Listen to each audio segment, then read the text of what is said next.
जो है कि जेनेटिक्स चैप्टर के बारे में पढ़ेंगे। तो जेनेटिक्स चैप्टर में जो हम लोगों का चैप्टर आया है एनसीईआरटी क्लास 12 में, उसका नाम है वंशागति तथा विविधता के सिद्धांत। क्या नाम है? वंशागत तथा विविधता के सिद्धांत, जिसको अंग्रेजी में बोलते हैं law of inheritance and variation. Inheritance को जो है कि हेरिडिटी भी बोला जाता है। क्या कहा जाता है? हेरिडिटी भी कहा जाता है। इंग्लिश आप लोग थोड़ा बहुत जरूर याद करेंगे। तो वंशागति को जो है कि हम लोग क्या बोलते हैं? इनहेरिटेंस या हेरिडिटी भी बोल सकते हैं। विविधता या विभिन्नता को हम लोग जो है कि वेरिएशन के नाम से जानते हैं। जैसा कि वंशागति लिखा गया है, तो सबसे पहले मैं आपको वंशागति बताते हैं कि वंशागति क्या होती है, इनहेरिटेंस या हेरिडिटी क्या होती है। इसको वंशागति जानने से पहले मैं आपको बताते हैं कि आनुवंशिक लक्षण क्या होते हैं।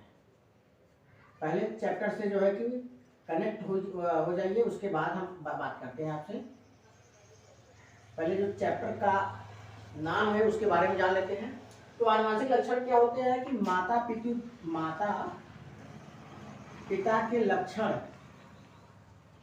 पिता के लक्षण उसके शिशु में या जनक से पुत्रों या पुत्रियों में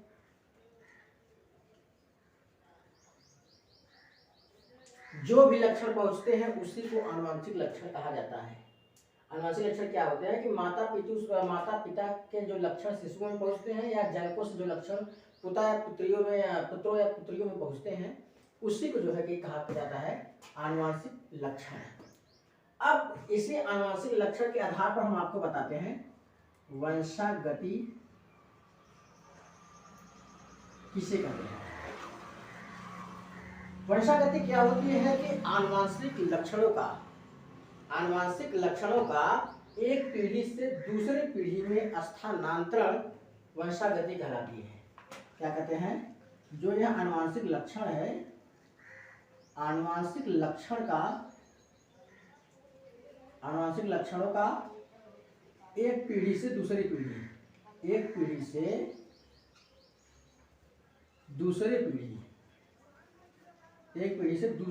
में क्या होती है? स्थानांतरित होती है या क्या होती है? ट्रांसफर होती है। तो उसी को क्या कहा जाता है? वंशागति कहा जाता है। दूसरी बात है आपकी विविधता। क्या है? विविधता। चैप्टर में आपका क्या नाम है? पहला वंशागति थी, दूसरा आपका विविधता है। विविधता क्या होती है कि जीवधारियों के बीच क्या होती है? जीवधारियों के बीच पाई जाने वाली विभिन्नता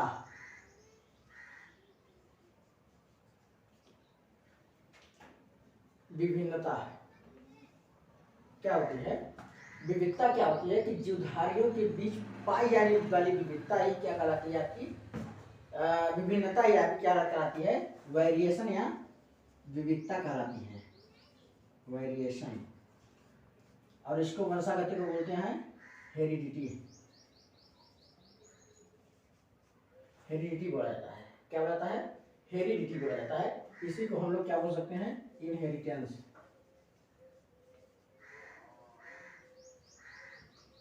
क्या बोलते हैं? इनहेरिटेंस बोलते हैं। अब बहुत सारे बच्चों को जो है कि आनुवंशिकता तथा मतलब आनुवंशिकी और वंशागति में जो है कि या आनुवंशिकता में और वंशागति में जो है कि कंफ्यूजन रहते हैं। किस सब में कंफ्यूजन रहता है? कंफ्यूजन जो है कि वंशागति में और आनुवंशिकता में।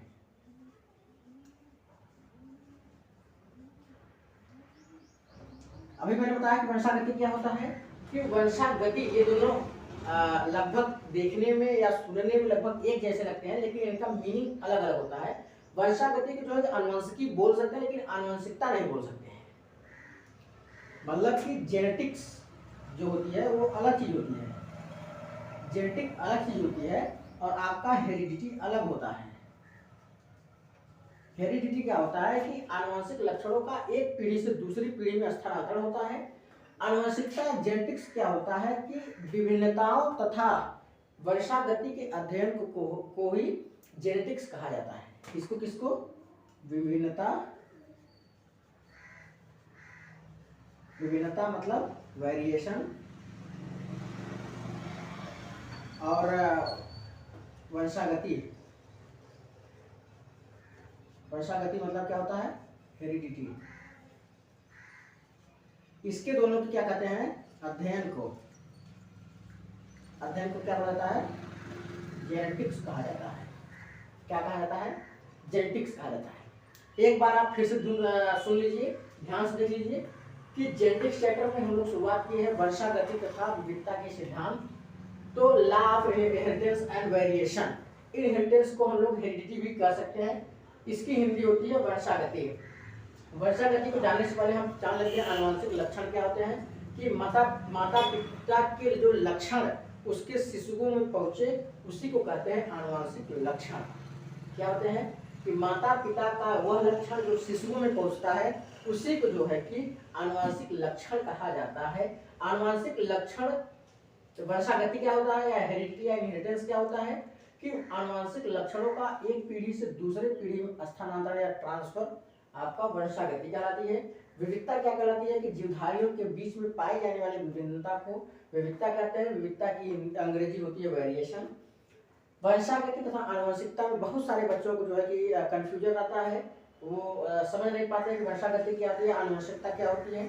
तो हेरिडिटी और जेनेटिक्स में अंतर यही है कि हेरिडिटी में क्या होता है कि आनुवंशिक लक्षणों का एक पीढ़ी से दूसरी पीढ़ी में ट्रांसफर होता है, लेकिन जो आनुवंशिकता होती है उसका मतलब ये होता है कि जो विभिन्नता होती है और जो वर्षागति है इसके अध्ययन को जो है कि आनुवंशिकी कहा जाता है।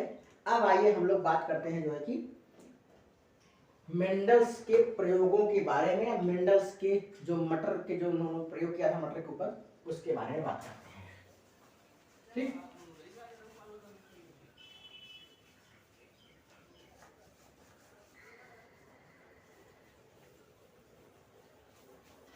यहां तक बात आप लोगों को समझ में आ गई होगी। तो हम लोग पढ़ते हैं किसके बारे में? मेंडल्स के प्रयोग के बारे में। ठीक, मेंडल के प्रयोग,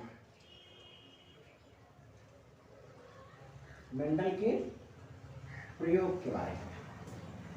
तो आनुवंशिकी के जनक मतलब जेनेटिक्स के फादर किसको कहा जाता है? मेंडल्स को। किसको? मेंडल को। ग्रेगर जॉन मेंडल का पूरा नाम है। इन्होंने जो है कि मटर के पौधे पर किसके प्रयोग किया था? इन्होंने प्रयोग किस पे किया था? इन्होंने मटर के पौधे पे। कौन से मटर? गार्डन मटर। कौन से मटर? गार्डन मटर पर इन्होंने प्रयोग किया था। कितने साल इन्होंने प्रयोग किया था? 7 साल। कितने वर्ष? वर्ष पूरे लगे थे इनको जो है कि जेनेटिक्स के फादर जो है कि जेनेटिक्स के फादर मेंडल्स कहा जाते हैं। मेंडल्स ने प्रयोग किए थे मटर वाले गार्डन पे, जो मटर जो है कि गार्डन में या बगीचे में उगते हैं उन पर प्रयोग किए थे। इनको जो है कि पूरे जेनेटिक्स को समझने में कितने साल लग गए? 7 वर्ष। कितने वर्ष लग गए?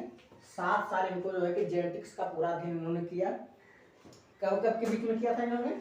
1856 से लेकर के 1863 है। कितने वर्ष किया इन्होंने? 7 साल इन्होंने जो है कि प्रयोग किया था। उसके बाद इनकी जो पुस्तक थी, क्या नाम थी? बुक, मतलब पुस्तक का नाम क्या था, जिनमें इन्होंने जेनेटिक्स के ऊपर चर्चा की थी। तो वो पुस्तक का नाम है experiment in plant hybridization. Experiment in plant hybridization. तो मेंडल जो है कि जेनेटिक्स के फादर कहे जाते हैं। इनका प्रयोग बगीचे वाले जो बगीचे में उगाए जाते हैं मटर, उन पर प्रयोग किया गया था। 7 साल इन्होंने कड़ी मेहनत करने के बाद तब जो है कि जेनेटिक्स के नियम दिए उन्होंने। और वह पुस्तक जिसमें इनका जेनेटिक्स का अध्ययन मिलता है वह है एक्सपेरिमेंट इन प्लांट हाइब्रिडाइजेशन। करते हैं कि मेंडल ने मटर के पौधों को ही क्यों चुना, उनके गुण क्या थे, कौन से गुण चुनने का कारण, मटर के पौधे का चुनने का कारण, मटर के पौधों को चुनने का कारण, क्या कारण रहे होंगे कि मेंडल जी ने मटर के पौधों को चुना, क्या कारण रहे होंगे कि मेंडल जी ने मटर के पौधों को ही चुना। ठीक, पहला तो ये कि मटर एक वर्षीय पादप है, क्या है, एक वर्षीय पादप है। दूसरा उन्होंने जो है कि ये विपर्यासी लक्षण है, विपर्यासी लक्षण प्रकट करने वाले पादप होते हैं। विपर्यासी लक्षण का मतलब होता है कि एक पीढ़ी में उनका दूसरा लक्षण रहेगा, दूसरी पीढ़ी में उनका दूसरा लक्षण हो सकता है, यानी ये विपर्यासी लक्षण प्रकट करते थे। विपर्यासी लक्षण का मतलब ये होता है कि एक पीढ़ी में उनका दूसरा लक्षण होता है, दूसरी पीढ़ी में उनका दूसरा लक्षण हो सकता है, इसलिए इनका गुण ये अच्छा है। तो तीसरा उनका क्या गुण था, चुनने का कारण क्या था इनका, कि यह आसानी से बगीचे में उगाए जा सकते हैं, आसानी से बगीचे में उगाए जाते हैं। चौथा कारण था इनका उभयलिंगी पादप है, ये क्या है, ये उभयलिंगी पादप है। पांचवा कारण इनका यह है कि स्वपरागण तथा स्वपरागण तथा परपरागण करने में इन्हें आसानी होती थी। उभयलिंगी पादप है तथा इसमें स्वपरागण तथा परपरागण इसमें आसानी से हो सकता था। ठीक, इनका लास्ट कारण यह रहा होगा, छठवां कारण यह है कि मटर के पौधे जो होते हैं, मटर के जो पादप होते हैं, पौधे जो होते हैं, एक ही पीढ़ी में बीज उत्पन्न कर देते हैं।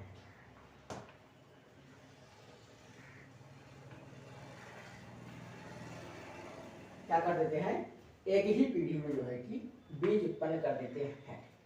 तो मेंडल द्वारा मटर के पौधे के चुनने के कारण यह रहा, आप इसका स्क्रीनशॉट ले सकते हैं। फिर से मैं आपको बता देता हूं, चुनने का कारण क्या था कि मटर एक वर्षीय पादप था। विपर्यासी लक्षण मतलब होता है कि एक पीढ़ी में जो है कि दूसरे लक्षण और दूसरी पीढ़ी में दूसरा लक्षण प्रकट हो सकते हैं। यह आसानी से जो है कि बगीचे में उगाए जा सकते हैं। उभयलिंगी पादप है, स्वपरागण तथा परपरागण इसमें आसानी से हो सकता है। मटर के पादप एक ही पीढ़ी में अपने जो है कि बीज उत्पन्न कर देते हैं। तो ये रहा मटर के चुनने का कारण।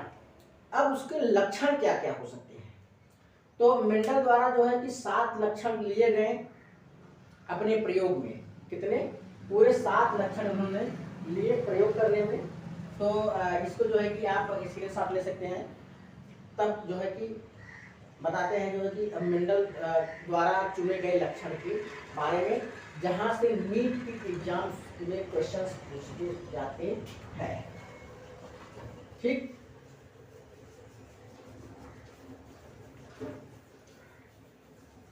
तो अब हम लोग क्या पढ़ेंगे, मटर के लक्षण। मटर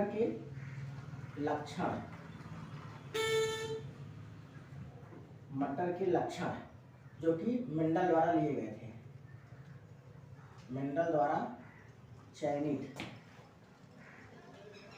मेंडल जी कौन कौन से लक्षण चयन किए थे उसके बारे में हम लोग पढ़ते हैं।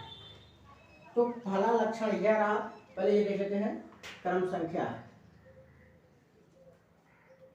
संख्या आपको आसानी से एकदम समझा देते हैं। एकदम ऐसा कोई समझाया नहीं होगा आप लोगों को, एकदम आसान तरीके से आप लोग समझ जाएंगे। लक्षण की बात करते हैं, यह प्रभावी लक्षण हो जाएगा आपका, यह आपका अप्रभावी लक्षण। अभी इसके बारे में हम लोग आगे बात करते हैं। पहले इतना जान लीजिए कि जो ये प्रभावी लक्षण, मटर का जो प्रभावी लक्षण था या मटर द्वारा जो चुने गए, मेंढा द्वारा जो चुने गए मटर के जो लक्षण थे उसके बारे में बात कर लेते हैं।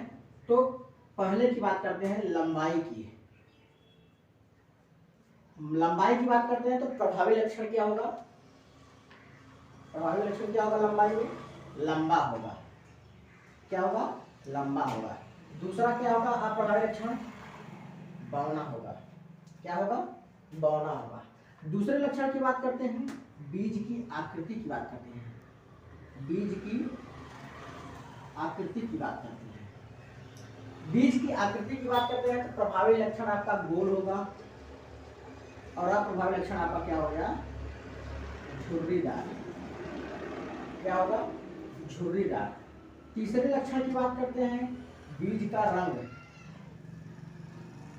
बीज के रंग की बात करते हैं, ध्यान दीजिएगा यहीं से क्वेश्चन आता है, क्योंकि बीज के रंग और फली के रंग में बच्चे कंफ्यूज हो जाते हैं।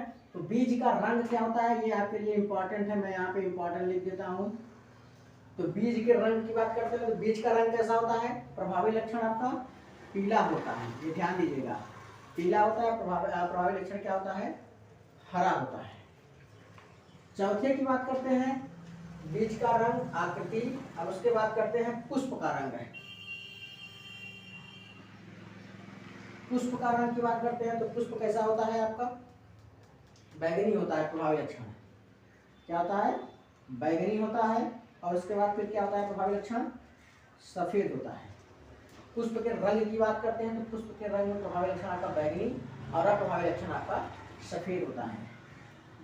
पांचवा लक्षण की बात करते हैं तो पांचवा लक्षण की बात करते हैं पुष्प की स्थिति। ये भी इंपॉर्टेंट है आपका, पुष्प की स्थिति भी। तो पुष्प की स्थिति से भी आपके नीट में क्वेश्चंस पूछे जाते हैं और आगे पूछे भी जा सकते हैं, पूछे जाएंगे। ठीक, तो पुष्प की स्थिति बात करते हैं तो प्रभावी लक्षण में आपका क्या हो जाएगा? कक्षस्थ होता है और अप्रभावी लक्षण में आपका अग्रस्त होता है। ये जो है कि पुष्प की स्थिति है, ये मार्फोलॉजी में हम आपको बताएंगे कक्षस्थ क्या होते हैं, अग्रस्त क्या होते हैं। अभी आप यहाँ पे बस खाली ध्यान से देख लीजिए, मार्फोलॉजी हम पढ़ने लगेंगे तो उसमें बताएंगे। ठीक, छाटवे की बात करते हैं तो फली की रंग की बात करते हैं। फली के रंग या फली का रंग। फली का रंग की बात करते हैं तो फली का रंग जो होता है, यहाँ से ध्यान दीजिएगा कि फली का रंग और पुष्प बीज के रंग में सब लोग कंफ्यूजन हो जाते हैं। तो फली का रंग जो प्रभावी रहेगा वो हरा रहेगा, जो अप्रभावी रहेगा वह क्या रहेगा? आपका पीला रहेगा। सेम जो है कि बीज के रंग का उल्टा, फली का रंग क्या होता है? बीज के रंग का उल्टा होता है। बीज का रंग क्या होता है? प्रभावी में आपका पीला और अप्रभावी में आपका हरा आता है। ये भी आपका इंपॉर्टेंट है। सातवें लक्षण की बात करते हैं तो फली की आकृति की बात करते हैं। फली की आकृति, फली की आकृति की बात करते हैं तो प्रभावी लक्षण आपका फूला हुआ रहता है, फूला। और दूसरा अप्रभावी लक्षण जो होता है आपका सिकुड़ी हुई रहती है। ठीक, ध्यान दीजिए आप, यहाँ से फिर से मैं आपको बता देता हूँ कि मेंडल्स द्वारा चुने गए मटर के पौधे का जो लक्षण था, उनको द्वारा कितने से लक्षण दिए गए थे? 7 लक्षण। कितने? 7 लक्षण दिए गए थे। तो 7 लक्षण में क्या है? पहला लक्षण, पहला लंबाई के लक्षण लेते हैं तो प्रभावी लक्षण आपका लंबा होगा और अप्रभावी लक्षण आपका बौना होगा। वही जो है कि यदि लक्षण लेते हैं, बीज की आकृति की बात करते हैं तो प्रभावी लक्षण आपका गोल होगा, वही अप्रभावी लक्षण आपका झुर्रीदार होगा। यदि बीज के रंग के लक्षण की बात करते हैं तो प्रभावी लक्षण आपके इंपॉर्टेंट है, ये बीज का रंग, प्रभावी लक्षण आपका पीला रहेगा और अप्रभावी लक्षण आपका हरा रहेगा। पुष्प के रंग की बात करते हैं तो प्रभावी लक्षण आपकी बैगनी और अप्रभावी लक्षण आपकी सफेद हो जाएगी। वही पुष्प की स्थिति की बात करते हैं तो स्थिति में प्रभावी लक्षण आपकी कक्षस्थ हो जाएगी और अप्रभावी लक्षण आपका अग्रस्त हो जाएगी। वही लक्षण बात करते हैं, फली के रंग की बात करते हैं तो हरा और पीला हो जाएगा, मतलब हरा कौन रहेगा आपका? प्रभावी, और पीला जो है कि अप्रभावी होगा। फली की आकृति की बात करते हैं तो प्रभावी लक्षण आपका फूला और अप्रभावी लक्षण आपका सिकुड़ी ही सी दिखाई देती है। आगे हम लोग बात करेंगे किसके बारे में, मेंडल्स के प्रयोग के बारे में। तब तक आप इसका स्क्रीनशॉट ले लीजिए। ठीक, मेंडल्स के प्रयोग के बारे में हम लोग पढ़ते हैं।